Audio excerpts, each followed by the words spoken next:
Sexta-feira, 28 de janeiro de 2011, está começando pela TV Câmara mais uma edição do Sem Recesso. E hoje o nosso assunto, daqueles assuntos mais polêmicos, nós vamos falar dos preconceitos, das dificuldades, da realidade, das curiosidades na mudança de sexo. A vida dos transexuais aqui no Brasil. E para falar sobre isso, nós temos aqui com a gente Marcela Albuquerque, que é servidora pública, professora e já foi Marcelo.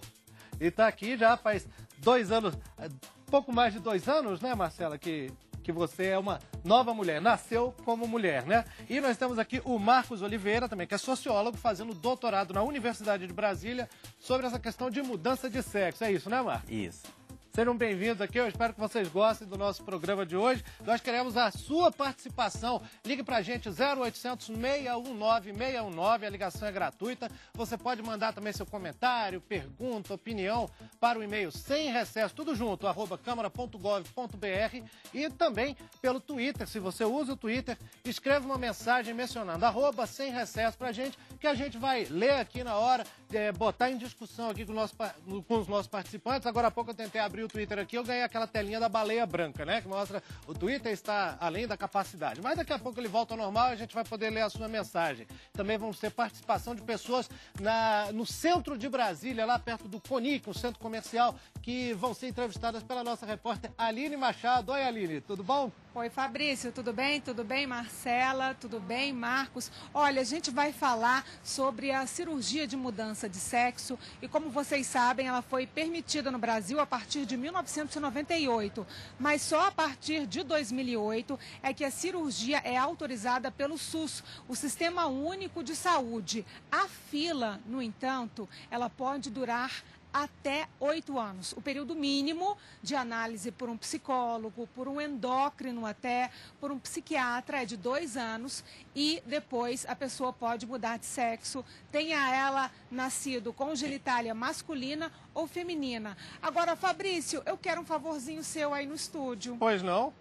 Passa um bilhetinho para Marcela, pede para ela a loja onde ela comprou esse vestido, que eu tô apaixonada. Eu quero comprar um igual, é lindíssimo. Né? Tá certo. Olha aí, lindíssimo. Não precisa nem do bilhetinho, não. Ela já viu aqui, ela vai te responder daqui a pouco, viu, Aline?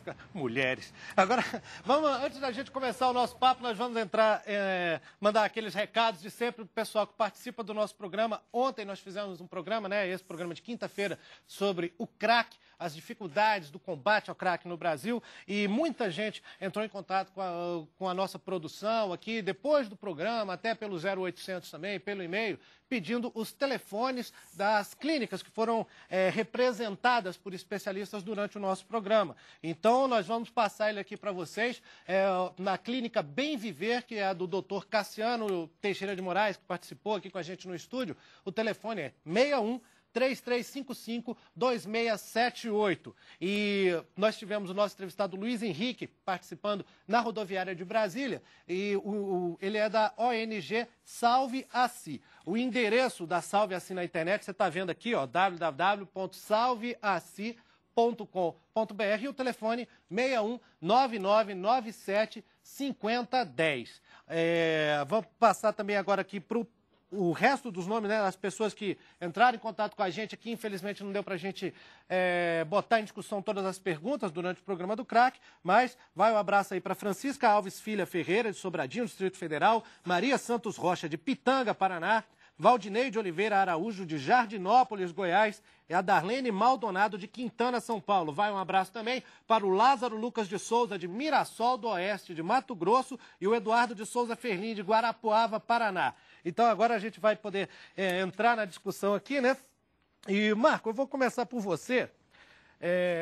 Você está fazendo um estudo específico, né, sobre a realidade da mudança de sexo no Brasil. O que esse seu estudo já indicou? O que você já tem de conclusão dele? Então, na verdade, como a gente sabe, para uma pessoa poder fazer a mudança de cirurgia, né, de cirurgia de sexo, segundo o Conselho Federal de Medicina, essa pessoa ela tem que fazer uma terapia, né, um acompanhamento básico de 2 anos, né? Isso pode variar para mais ou para menos. E aí o meu trabalho, e aí a gente sabe que transexualidade, ainda hoje, ela é vista como uma patologia. Né? Ela ainda é vista como um transtorno de identidade de gênero, como é definido pelo DSM, que é o Diagnóstico Manual e Estatístico de Transtornos Mentais, que é elaborado pela Associação Psiquiátrica Norte-Americana e que tem valor internacional. Na Europa é que é diferente um pouquinho, né? Isso, na Europa a gente tem também o Instituto Harry Benjamin, né, que vai tratar da transexualidade também, enquanto uma patologia, e a gente também tem o CID, né, que também vê a transexualidade como um transtorno de identidade de gênero. E aí o meu trabalho é exatamente pensar um pouco qual o efeito dessa patologização da transexualidade na ressignificação do corpo, do gênero, do desejo e da sexualidade desse sujeito transexual que se submete a esse período de aproximadamente 2 anos. Falando né? em termos mais claros, menos acadêmicos, é ver o efeito dessa classificação como doença no psicológico do indivíduo. Isso, exatamente, na constituição desse indivíduo. Né? Uhum. E aí, porque hoje em dia há toda uma discussão, né, exatamente pelo fim da patologização da transexualidade. Né? Assim como aconteceu na década de 70, quando a Associação Norte-Americana de Psiquiatria ainda considerava a homossexualidade uma doença, e aí na década de 70 a gente conseguiu retirar a homossexualidade enquanto uma patologia. Né? É claro que, na verdade, inclusive eu estava conversando com a Marcela, né, antes de começar o programa, é claro que retirar a transexualidade, deixar que a transexualidade seja, né, perceber que tratar não mais a transexualidade como uma patologia, sim, isso pode gerar uma série de problemas exatamente no que diz respeito ao atendimento desses sujeitos pelo SUS. Né? Mas a grande questão é, quando se trabalha e se pensa a transexualidade ainda como uma patologia, isso cria uma série de problemas, exatamente por quê? Porque, na verdade, esse diagnóstico, né, que vai definir se uma pessoa ela é ou não transexual, na verdade é um diagnóstico que muito mais exclui do que inclui. Porque, geralmente, o que acontece? Esse diagnóstico ele visa exatamente estabelecer a ideia de que existe um transexual verdadeiro. E quem é esse transexual verdadeiro, segundo o DSM, né, que eu já falei, que é o Manual Diagnóstico Estatístico de Transtornos Mentais, né? Isso, o CID, né, que é o Código Internacional de Doença, ele vai exatamente pensar que o transexual é aquele indivíduo que quer mudar de sexo, né, e quer mudar de nome. Então, vamos pegar um exemplo. No caso, é um homem que quer se transformar em mulher, certo? Para ficar com um homem, né? O homem se transformou em mulher para manter relações com homens, né? Só que, na verdade, o que acontece? Hoje, com os estudos no campo das ciências sociais, a gente sabe que não existe a transexualidade, mas existem transexualidades. Exatamente por quê? Porque cada experiência do sujeito transexual, ela é singular e específica ao sujeito. Então você isso não é só entre os transexuais exatamente, e os homossexuais, né? Isso, a sexualidade de cada pessoa é um universo. Exatamente. Né? A gente não tem uma homossexualidade, a gente tem várias homossexualidades, várias heterossexualidades e etc. Né? E aí a grande questão é, você tem transexuais que não querem fazer a cirurgia de mudança de sexo, que querem apenas mudar de nome. E aí, em geral, ainda no Brasil, para você poder mudar de nome, você precisa necessariamente ter se submetido à cirurgia.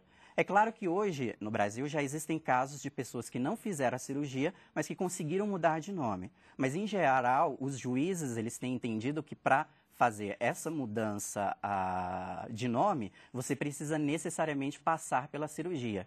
E outra coisa, você tem um transexual, por exemplo, homem que se transformou em mulher, mas essa mulher, ela quer ficar com mulher.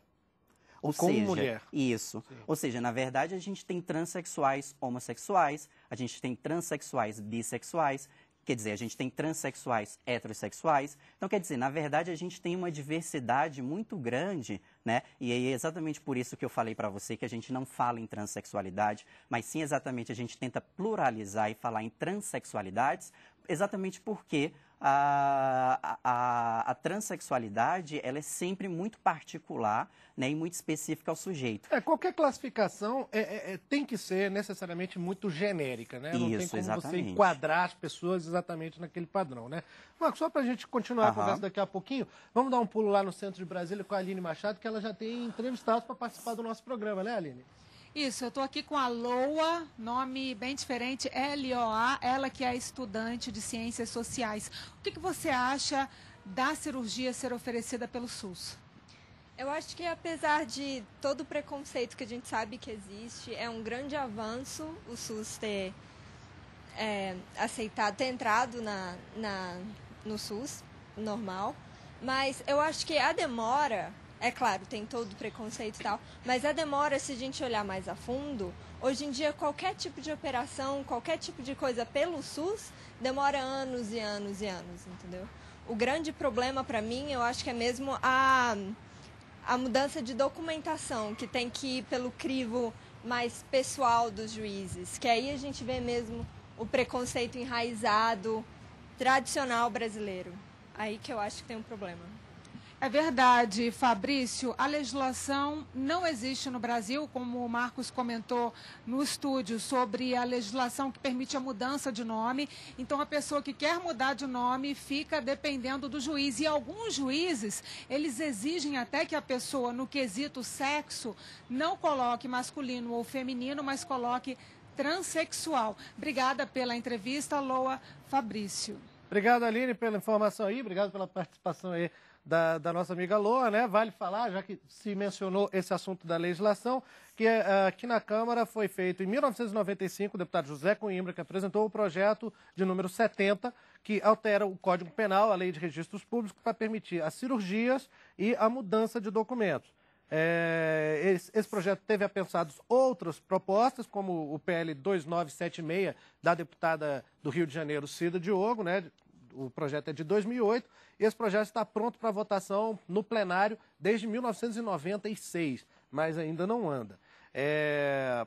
Marcela, vou pedir para você contar um pouquinho a sua história, brevemente, né? É claro que você pode poupar aquilo que você acha melhor não contar, é óbvio, mas explicar também como que foi para você essa coisa da cirurgia, se foi pelo SUS ou se não foi, e a questão da mudança de documentos, né? Assim, o reconhecimento legal da sua existência como mulher. Sim. Boa tarde a todos. Quero falar para a Aline que eu tenho uma estilista. Um beijinho para ela, um beijinho para a mamãe também, que está assistindo, vovó, namorado, todo mundo. Bom, primeiro que você não tem que pensar que era um homem que quis virar mulher. Transsexual não é isso. Você já nasce uma mulher, só que tem alguma coisinha diferente tem uma no seu verruga corpo a mais, né? que você não aceita. Muita gente fala isso, né? É uma verruga a mais. Você não está satisfeito com aquilo ali, né? Então, aquilo te incomoda, te causa um transtorno e que esse transtorno é resolvido pós-cirurgia para muitas. É claro que, como o Marcos falou, algumas não querem a cirurgia porque tem receio de serem bem-sucedidas, né? Porque há um senso comum, há um zum de que algumas operam, não tem mais prazer, ficam assexuadas, não tem mais orgasmo. O que não é mais verdade hoje, né? Isso com as cirurgias de hoje, né? Mentira. É claro que toda cirurgia, você é submetida a uma cirurgia, você pode ter sucesso ou não. Então você tem que buscar bons especialistas também na área. E veja bem, não é um homem que de repente acorda e fala, eu quero ser mulher hoje, então eu vou lá fazer a cirurgia, né? Isso vem de anos, né? Anos e anos. Uma situação longa. E para quem nasce nessa situação é uma coisa muito desconfortável, porque você realmente não aceita. Isso também é um grande diferencial entre as transexuais e travestis. Por quê? Porque um homem, assim como você, por exemplo, se você quiser, você pode virar travesti. Mas crossdresser, né? Tem várias classificações, né? Sim, mas uma transexual você não vai virar, porque isso é uma condição inata. Então, por isso que você tem que ter, sim, um acompanhamento, tem que ter um auxílio psicológico, médico, para você saber o que você realmente